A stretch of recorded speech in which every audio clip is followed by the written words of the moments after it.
Welcome to It's All Geek to Me, a podcast where two friends experience popular nerdy franchises for the first time. My name is Leah, and this season my co-host Kelli and I will be traveling to a galaxy far, far away as Kelli experiences Star Wars for the very first time. And I'm the expert.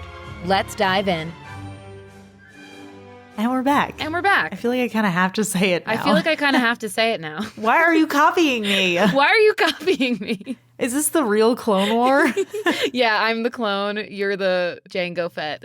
Wow. I think we just activated so many people's fight or flight just now with that.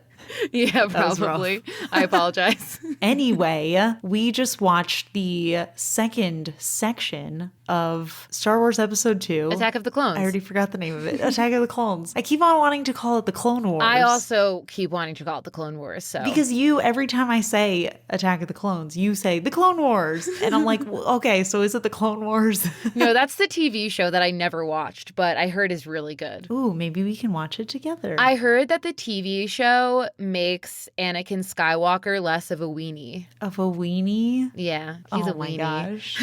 Honestly, I hate this man. See, okay, so now we're really getting into why I don't like the prequel trilogies that much, and it's literally him. Like, it's him. That's why. Like, that's the big reason. And when I was arguing with you, I don't even know if it was on the podcast or if it was just me, just regular arguing with you, but I was like, I know I'm gonna like it because I love romance. I love Hayden Christensen. Not this romance. I love Natalie Portman. No, I was wrong.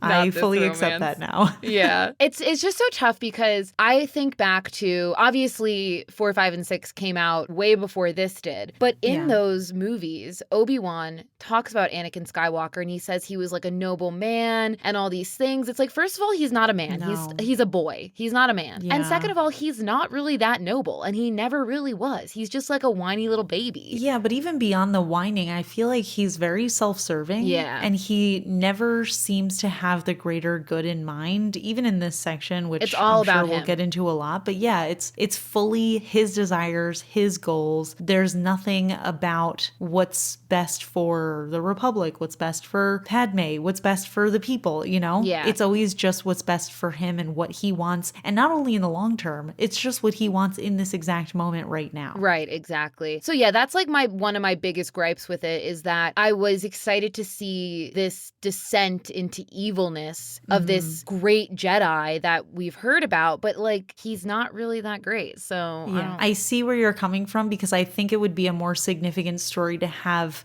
a flawed Jedi like Obi who seems to have the greater good in mind, but is still sometimes a little bit reckless, not the best teacher. Have somebody like him descend into, evilness, the dark side. Right. But with him, it's not as compelling because not only do we know from the start, which I think is fine. I know we discussed this in the previous episode, but he doesn't really have so much of a shift as it is what I assume is going to be from reckless, crazy person into evil, crazy person. Right. Yeah. It's like you don't really feel the goodness in him. I think you did in The Phantom Menace. You felt that he was a good kid. Yeah. I thought he was a great kid. And that just totally disappeared. Yeah. But anyway, we should just dive in. Let's started. Explain what it is about him that we hate so much. Yes. We go into it very deep in this section. So we start off with Obi-Wan and he is flying to the secret hidden planet Kamino, which is a really rainy ocean looking planet. And they just have like little platforms in the ocean, and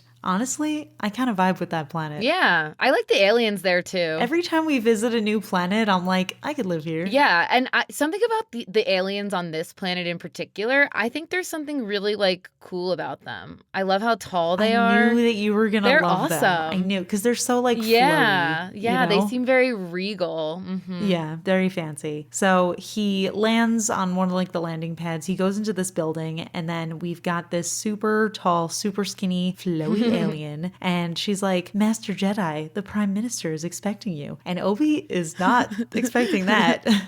He was like, what? You guys knew I was coming? And she's like, of course, we were starting to think you weren't going to come. It's been years or something like that. So then they go into this room and we see another tall, skinny alien guy, and his name is Lama Su, which I love that name. Yeah. I was expecting it to be a girl, like Lama Sue, but no, it was the boy Lama Su. And he's like, oh, you'll be pleased to know that we're right on schedule. We've got 20,000 units ready. And Obi does not know what's going on, but he starts pretending and he's like, oh, yeah, no, that's great news. I love that. I love to hear that. And the alien is like, oh, tell your master, I don't know if I'm going to pronounce this right. I tried to write it down in a way that I would remember how to pronounce it. Sifo-Dyas? Diaz. Yeah. Oh, man. I'm even bad at giving myself pronunciation guides. It's okay. He's dead anyway. And he says, tell your master, Sifo-Dyas, that his order is going to be on schedule. And Obi's like, wait, who? And he's like, Sifo-Dyas. And Obi's like, yeah, he was killed like 10 years ago. And the alien's like, oh, I'm sorry to hear that, but I'm sure he'd be happy with the army we built for you. And Obi's like, wait, what? And he's like, yeah, the clone army that we built for you. And then Obi's like, oh, yeah, no, I know about the army. But when he contacted you, did he happen to tell you what it was for? And the alien's like, yeah, it's for the Republic, obviously. And Obi's like, yeah, duh. That's what I'm here to inspect the units. That's why I'm here. Yeah, I was just testing you.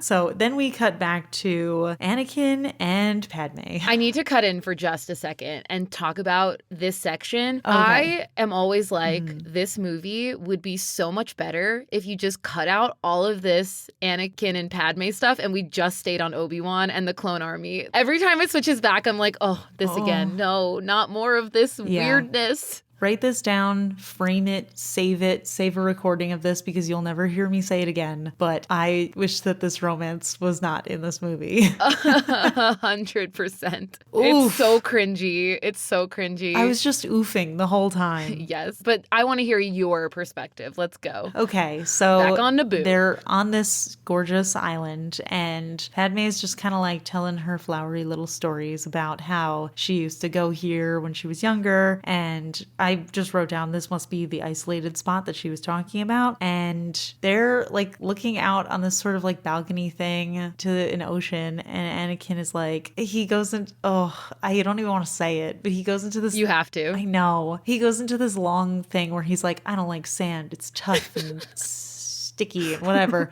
but I like things here because everything is soft and smooth. And then he just starts like rubbing her, which I have to tell you, I know you've definitely experienced this and I'm sure a lot of our listeners have, but like, have you ever, when you were working in the service industry, because I know this happened to me a lot when I was a server, when you get a creepy guy and he's just like touching like that, like it wasn't like a crazy, like inappropriate touch, but it was just like a soft touching and you're just like, 100%. I need to get my tip. I need to get my tip.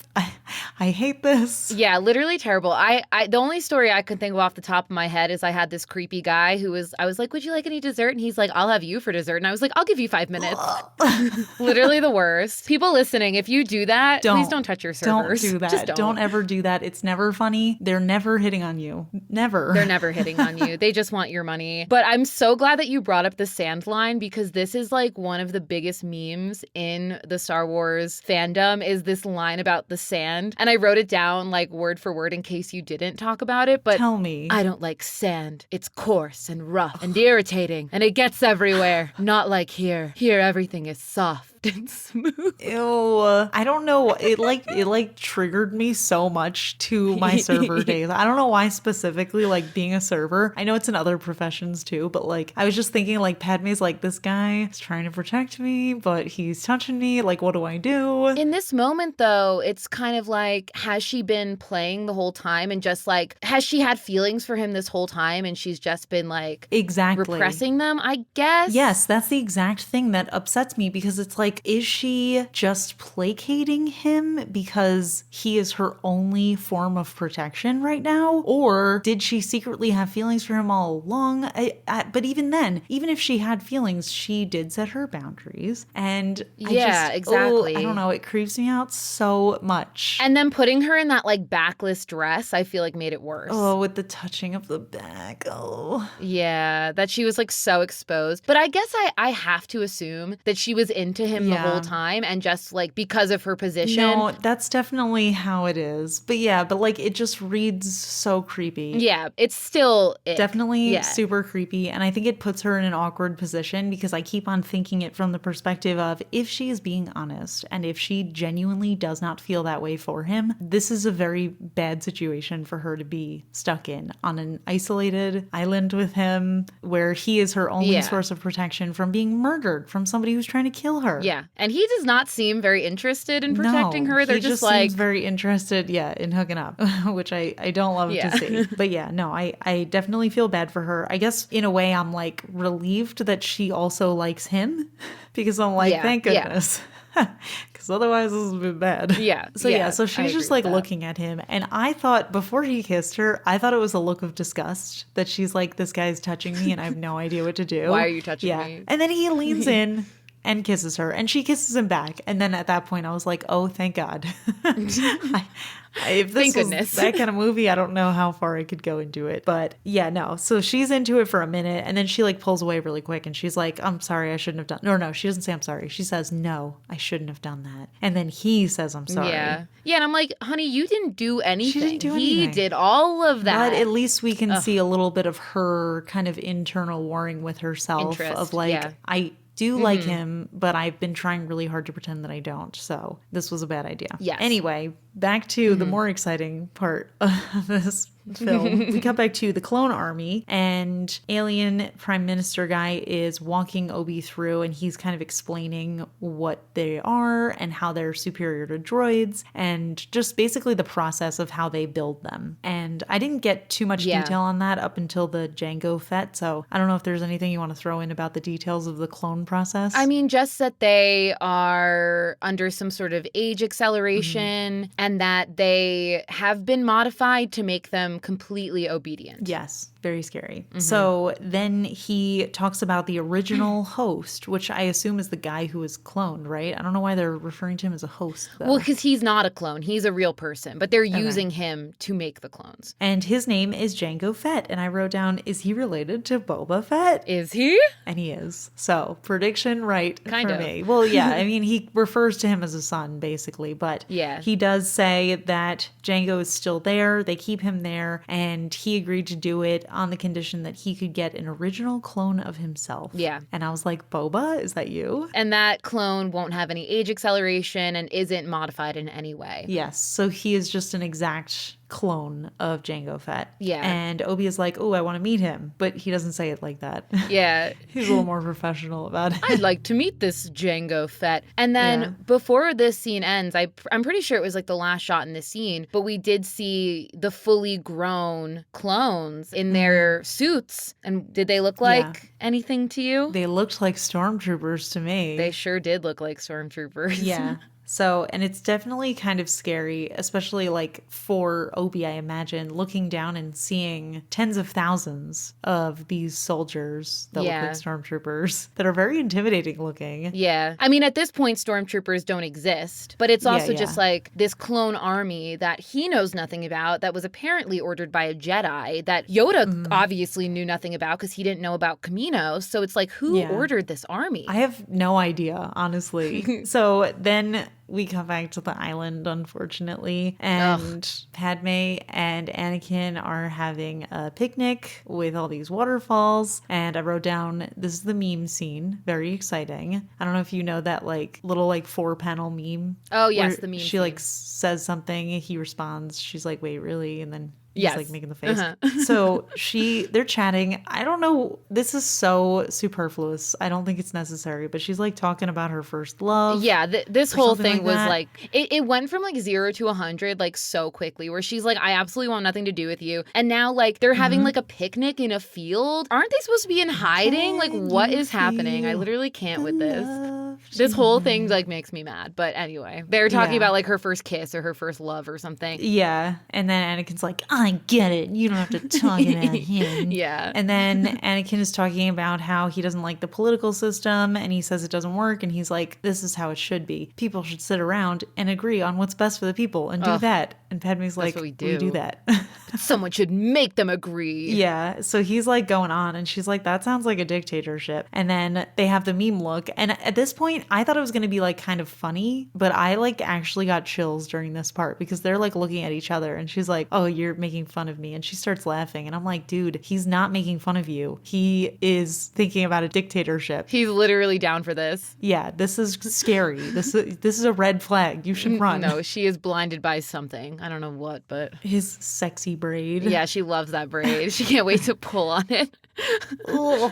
So then they're frolicking around on the island. Okay, this is the worst one for me, this part. This is the worst. The frolicking. What are they doing? You guys are supposed to be in hiding, and he is supposed to be protecting her. Yeah. I will keep my anger to a minimum, but okay, continue. You go. You can try, but I'm also upset. So they have these like giant toad things, and Anakin's like riding on one, and he falls off and gets hurt. And I was like, nice.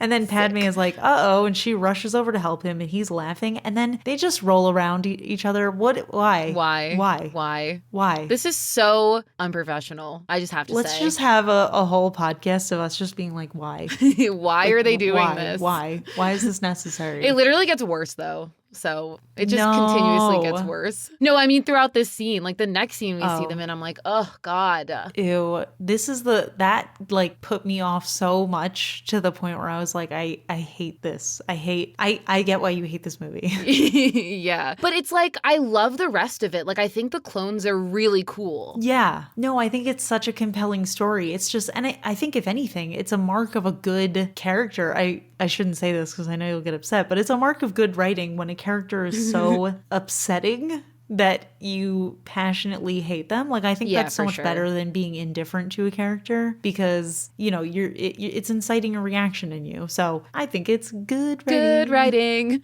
Yeah, I do feel like I have to say I do shit on the writing a lot, but like obviously I love these movies and I love the world and the story and the magic of it. So for all the bad stuff I say, I do love it still. And the different planets. And the different planets, yeah. I just want to go on a tour of all the different planets. Me too. I'm like a young Annie. I just want to see them all. Just please don't grow up to be like him, please. No promises. Oh, jeez. So enough with the rolling around. What happens next? Then we go back to the secret planet Kamino, and Obi is going to see Jango, and guess who opens the door? Who opens the door? It's Boba. It's Boba. And I love that his first name is Boba because I'm a big Boba fan. We love Not Boba Boba Fett, but I'm a Boba Tea fan. Boba Tea, yeah.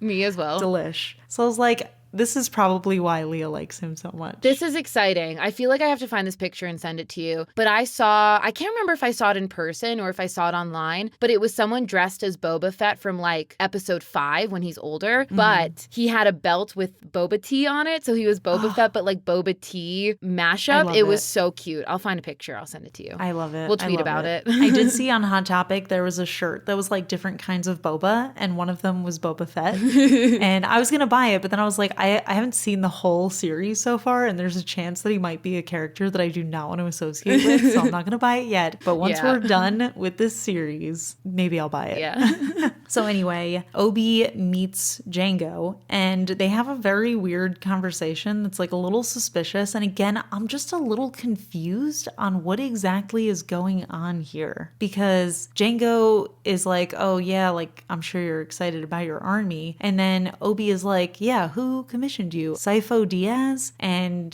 Jango is like, I never heard of that guy. And then he's like, well, who hired you? And then he says he was hired by a man named Tyrannus on a moon of Bogdan. And I'm like, what is going... I have no idea what any of this conversation means. Well, I'll explain in a second, but there was also something else. Jango spoke to Boba in another language, and Boba went and closed a door. Did you see that happen? I did see that, but I thought that he was telling him to go to his room or something, but then he didn't. So I can explain it now because we did get a little farther, and Obi, when he talked to the Jedis, kind of talked about his suspicions. But in the last episode, when I asked you if you recognized that person's accent, the reason was it was Jango. That was Jango who was ordering... Wait, how would I have recognized his accent? Well, because he's Australian. He's the only Australian in it. So when you heard him talk now, I was wondering if the voice if you recognize the voice now that we've seen him again. No. Yeah. I didn't even catch that he had an accent. Oh my goodness. You need to become a voice actor and become in tune to this stuff like I am. But he was telling Boba to close the door because his uniform was in there. And if he saw the uniform, maybe he would recognize him if he had seen him, whatever. So he's the bounty hunter that was after Padme. That part I did get. And then at the end of the scene, as soon as Obi leaves, Jango is like, Boba, we gotta go. Yeah, because he knows that Obi knows that something's up. And then we go back to Leah's favorite portion of this film, which is Lil Annie and Padme, and they are eating a fancy dinner together. And here's my anger with this scene. Why is her protection eating dinner with her? He should be protecting her from outside the door. And part 2, why are they eating pears with a fork and knife. That's what I was going to say. I think nothing in this movie so far has infuriated me more than Padme getting her meal and it's a pear and she's about to cut into it with a fork and knife. What? Why? Yeah, I just don't get it. Why? I just want to know why. To make things worse. See, he's like telling Jedi stories. She like starts her meal, which is one pear, and his plate is empty. Which I'm like, what is this? You can't even pretend that there's other stuff on the plate. No, literally nothing. Then Anakin uses his Jedi powers to take the pear off of her plate, and then he cuts it and then gives her a piece of it. And he's like, if Obi caught me doing this, he'd be very grumpy. And I'm like, Anakin, I hate you with a burning passion. Yeah, me too. Why did he have to do that? I know he was trying to impress her, but like, why? That wouldn't impress me. Didn't impress me. And why don't they have any real food? I mean, don't get me wrong, I love a good pear, especially in oatmeal. Yeah, but like this whole setup for a pear? Comment down below. We don't have a way of commenting yet, but if you can figure out a way to let us know who's eating a pear with a fork and knife out here. Who's doing it? Raise your hand. Not me. And that's like all you're eating for dinner with your fork and knife. And that's for dinner. No. One pear, please. Oh man, but how about this next scene? This is the scene that just infuriates me. Oh, I was cringing bad the entire time. So then we're in like a dark living room, basically, with like a roaring fire. And they're staring at each other for way too long before they start talking. They're staring at each other. Padme, I don't know if she was wearing this in the dinner scene, but she was suddenly looking a little sexy. And she was, yeah, that was a sexy outfit. It was a sexy outfit, but it upset me because I was like, oh no, I don't want this to go where I think it's going to go. Thankfully it didn't. But yeah, so he's like basically just confessing his love for her. And at this point I was like, who wrote this? Like, why is this sounding like Shakespeare? Because he's like, I'm in agony. I can't breathe. I'm haunted by our kiss. I'm haunted by like the mistake you made. And the closer I am to you, the worse it gets. And Padme is very visibly uncomfortable. That's the thing that puts me off, because it's like, okay, she's supposed to have feelings for him too. Why is she so uncomfortable? And also when he said like, I'm haunted by the kiss that you gave me by mistake. Excuse me, we're not blaming Padme for this. And then she keeps on like backing up and he keeps getting closer. He's being incredibly creepy. He's being incredibly obsessive. Yeah. And he's just like saying all this weird stuff. And he's like, if you suffer as I am, please tell me. And like, I'm just like, dude, stop. It can't be that bad. Like, it can't be that bad. This crush of yours. It's an obsession. It's a strong obsession. That's why I'm like, when I was calling him an incel in our previous section. Yeah. And I'm like, dude, this is strong. This is scary. Yeah. Like, it's definitely unsafe that he's like, I've thought about you every day for 10 years when I haven't even seen you. Yeah. Like, based off of an interaction when you were a little kid. Weird. Yeah. So then Padme's like, I can't. It's just not possible. And then he tries to convince her. And then finally she gets a spine and she stands up and she's like, no, listen, this is the real world. We can't be together regardless of how we feel about each other. And at this point, I'm just sad. And he's like, so you do feel something for me? And then she's like, I can't have you give up your future for me. And then I was like, wait, when did this conversation shift from her being uncomfortable to her being like, I want to be with you, but I don't want to ruin your Jedi future?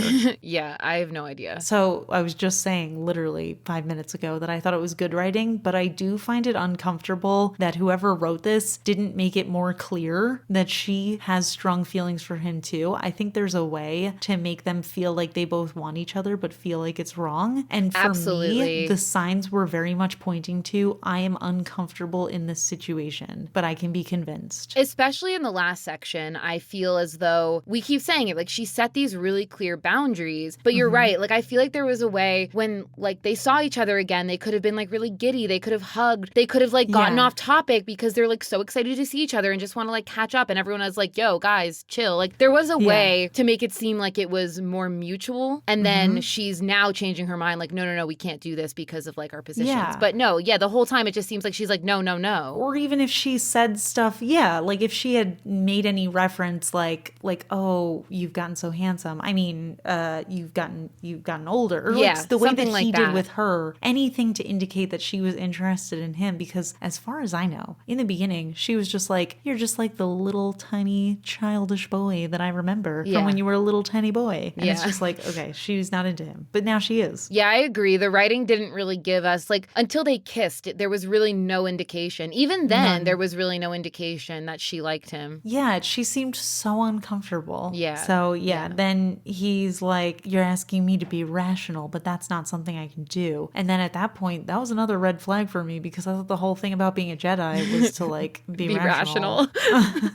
And then she's like, I'm not going to give in on this. And then he, being the disgusting person that he is, won't accept her refusal. And he's like, we could keep it a secret. Ugh. It's giving me the creeps and I hate it. And then she's like, we would be living a lie. I can't live like that. Can you live like that? And then they have this really like no. awkward look. And he's like, no, I can't. You're right. And I hate it. I hate it. Anyway, so much. Back to Obi. So he's leaving and then flowery alien girl is like, tell your people the battalions are ready, but if they need more soldiers, we need time to grow them. And then he goes back to his ship and he has his R4, who is a little R2-D2, but green and yellow version. Was he green and yellow? I thought he was red. He had green in him. Well, maybe he didn't. Agree to disagree. I feel like he was totally red. Am I colorblind? His light, his shining light. Oh, I was looking at his head. I'm pretty sure it was red. Was his head different than R2's? No, his head looked the same, but it was red. Oh, okay. I don't know. Maybe I'm wrong. What color is R2? He's blue. Oh, I didn't notice that. I was just noticing his little blinking light. Okay. So maybe you're right. But it might not be this. I might have just made that up. I don't know. So he tells R4 to start a hologram, which he said something that I thought was really confusing because he was like, send it to the old folks home or something like that. Did he say that? Yeah. And I was like, wait, what? To the old folks. He said like something like the retirement center, or like the old folks center or something like that. And I was like, wait, what? And then it was the Jedi Council. Then it's Windu and yeah. So what does that mean? I don't know. I didn't hear what he said, but I knew he was sending it to Windu and Yoda. Yeah. So Windu is asking, if the army is being sent to assassinate Amidala, and Obi is like, there seems to be no motive, but Yoda is like, don't assume anything or you'll make an ass out of you and me. No, he doesn't say that, but he says you got to clear your mind and you have to discover who the real villains are. And Windu says whoever placed the order didn't have the backing of the Jedi Council. This was a fake. So then they disconnect, and then Windu tells Yoda that it's time to tell the Senate that their ability to use the Force has diminished. And Yoda says only the Dark Lord of the Sith knows their weakness, but if the Senate knows, then their enemies will grow. Scary. So is that who did it? The Senate? I mean, it was obviously Palpatine, but... Well, he's just saying that, like, the Senate right now doesn't know that their power is maybe diminishing, but if he tells them, and they're going to lose faith in the Jedi, and Yoda doesn't want that. So then we cut back to Anakin, and he is having a bad dream about Mommy Skywalker, whose name we actually find out in this section. We Her name do. is Shmi. Shmi. I totally forgot that, but somebody told me on Twitter. Yeah. So then day breaks, and he's waiting outside in what I think is the most awkward standing I wrote that position. too. I was like, these like wide legs. What is this wide stance? He was like meditating or something. I don't know. Yeah, with the widest stance ever. Yeah, and then Padme walks out, and then she starts to leave. And I was like, okay, so this is how she is when he doesn't have his attention on her. She is uncomfortable around him. That's how I read that. But then he is like, don't go. And she's like, oh, I didn't want to interrupt you. And he's like, your presence is soothing. And then she was like, you had another nightmare. And he's like, Jedi don't have nightmares. And she was like, well, I heard you. You had a nightmare, for sure. And then he says it was his mother suffering. And then this infuriated me, but he said he has to go. He knows he's disobeying his mandate to protect her, but he has to go save his mom. Which again, brings me back to he only cares about himself, what he can do in this exact moment. And then Padme thankfully says she'll go with him because honestly, like, what was he just going to leave her by herself with no protection? But like, was he even protecting her? No, I think he was wasn't. Frolicking through the forest with her. Yeah. He's just trying to get her to fall in love with him. Yeah. So then we go back to Obi-Wan, and he is trying to get to Jango, and him and Boba are actually trying to leave. And then there's this battle that happens, which I didn't write down too many of the details, but Boba gets into the ship and he's like shooting at Obi, and Jango is fighting him. He has like a jetpack, but then he loses the jetpack during some portion of the battle. There's a grappling hook situation that gets involved. There's always a grappling grappling hook. We love our grappling hooks, yeah. And then they have this thing where they're kind of like falling off the side of the landing pad, and Jango thinks that he gets free of him. He like releases the grappling hook, but then Obi saves himself. He runs back up and he gets back to the platform just in time to throw what I assumed and was correct about a tracking device onto their ship when they take off. So then we go back to my favorite planet, Tatooine. Tatooine, yay! And Anakin and Padme are there, and they are heading into the city. They find Watto, which I was very excited to see him. And he's like, oh, you're a Jedi? Whatever it is, I didn't do it. Which I loved. Yeah. And then Anakin is like, I'm looking for Shmi Skywalker. And Watto realizes that he's Anakin. And he's like, little Annie, is that you? And he was really hyped. And he was like, oh, now that you're a Jedi, maybe you can help me with these deadbeats who owe me money. And Anakin's like, no. You gotta love him for asking. Yeah. Because honestly, like, you never know unless you try.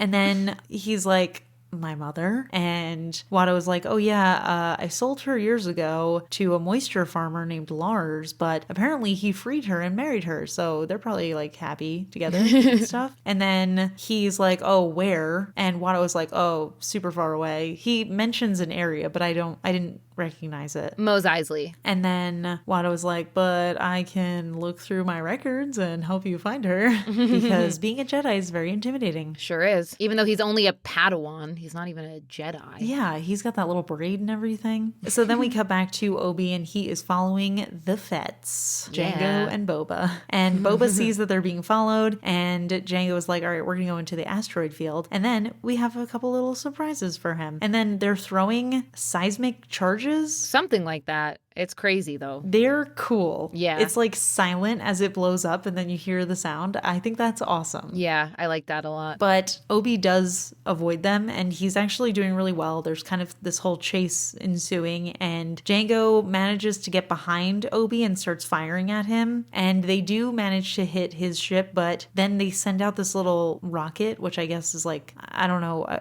it's like a tracking rocket. It can follow him around. Yeah. And he is maneuvering really well, but he has to figure out a way to get that tracking rocket away from him. So they release something out of his ship. I don't know. Is it like trash or something? I think it was trash to hit the rocket so the rocket will explode. Because I think it's like an explode on impact sort of thing. So yeah. And then the rocket does explode, and then the Fets see it and they're like, okay, yay, we killed him. And then they think that they're safe. So they land on a planet, and then Obi is hiding out on an asteroid, but then he does follow them, and he says that he sees a lot of Federation ships, and he heads over there. So yeah.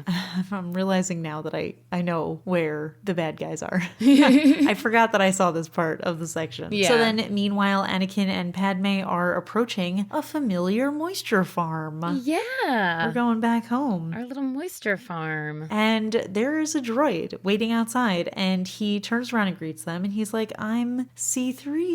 And then Anakin is like, Pio? And he's like, oh my gosh, the master. Anakin, like, I'm so happy to see you. The maker. I think he said the maker. And then he also remembers Padme, and it's just a cute little reunion. And then Anakin is like, oh, I'm here to see my mother. And C-3PO's like, oh, we should go inside, which doesn't sound good. So then we go into the moisture farm, and we're introduced to Owen, Lars, and Beru. Yeah, his girlfriend. Yeah, they get married.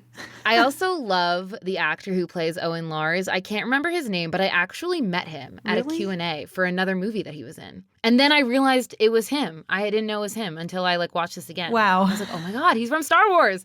I didn't say that when I met him. Wow.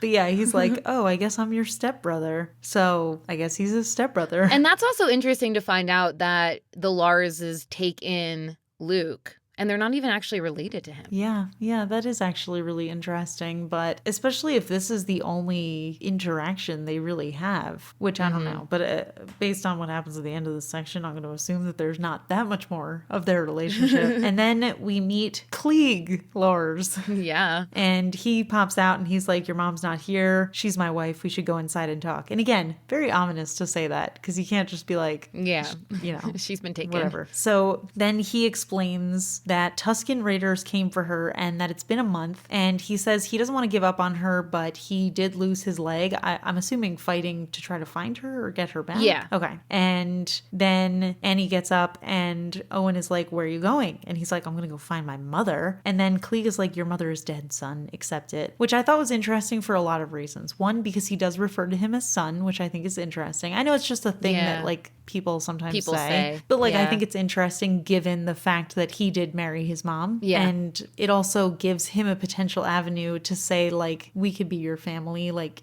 if you accept this kind of thing. Yeah. So it's almost giving him an opportunity to be like, even though the only family I have is gone, you know, I still have this found family kind of situation. But I also thought it was interesting that he's saying like, accept that she's dead when he said he's been fighting for her. So I don't know. Yeah. I think it's interesting. But I think at this point, like a month with the Tusken Raiders is just like death. Too long. Yeah. And also, it does to me seem as though, you know, because Watto is like, oh, I sold her to someone named Lars. He freed her and married her. To me, it does seem that Klieg like bought her and because he wanted to free her. Absolutely. And he loved her. Like, I think he's a good person. No, I absolutely got the exact same vibe as that he bought her to free her because maybe they fell in love. And I would love to know their story. Side story of them. Although Shmi is not my favorite person, to be honest, but can't speak ill of the dead. Yeah. So then Annie says he's got to go and he's going to leave Padme with them. And he's like, they're good people. I won't be long. And then he speeds off and he's looking quite evil as he's speeding away, I have to say. Like the whole like looking through his eyebrows thing, kind of evil, not going to lie. Yeah, he looks evil pretty much all the time. Okay, so then we cut to Obi in this section that I totally blocked out of my mind until just now.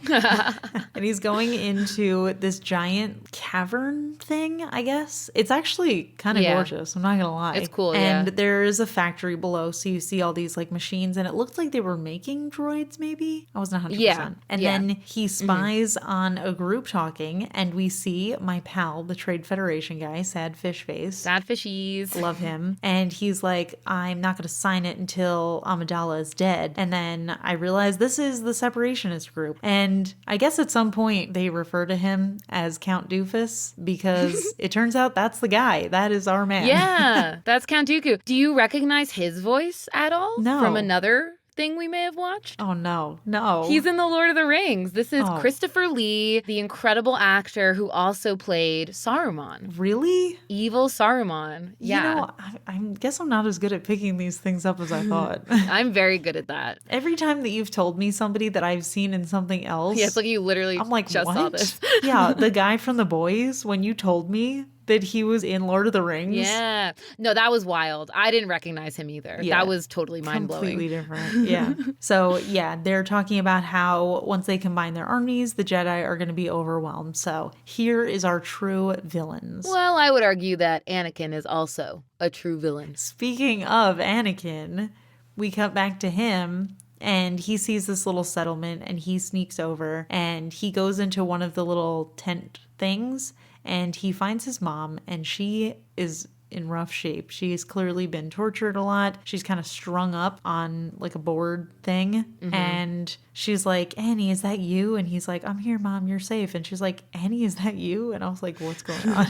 But clearly she's been through it, so I get it. She's like on the verge of death. So she's like telling him he's handsome and she's so proud of him. And she says, now I am complete. And I was like, okay, she's 100% going to die right now. Mm-hmm. And she did. So she starts to say, I love you. And then she dies before she can fully say it, which is rough. And Anakin is crying a little bit, but then he looks up and he just looks like pure evil. And then he rushes out of the tent and he just starts beheading people. Yep. And that's where we finish the section. That's where we ended. Ooh. So here is his villain arc. Yeah, it's beginning for sure. Yeah. So clearly Anakin is going to go to the dark side. The separationists are commissioning this crazy army and Padme really needs to run away while she can, but clearly she's not going to because they're going to have some babies together in the future. I'm not very optimistic about the future. Yeah, I just get so frustrated because really, like, the talking points of this film, like, it's a really good plot. It's a bad execution, in my opinion. I think, like we mentioned, there was a better way to make this romance happen in a way that felt more consensual, in a way that felt more like, almost like Romeo and Juliet, like, you can't be together, but we want to be together sort of thing. And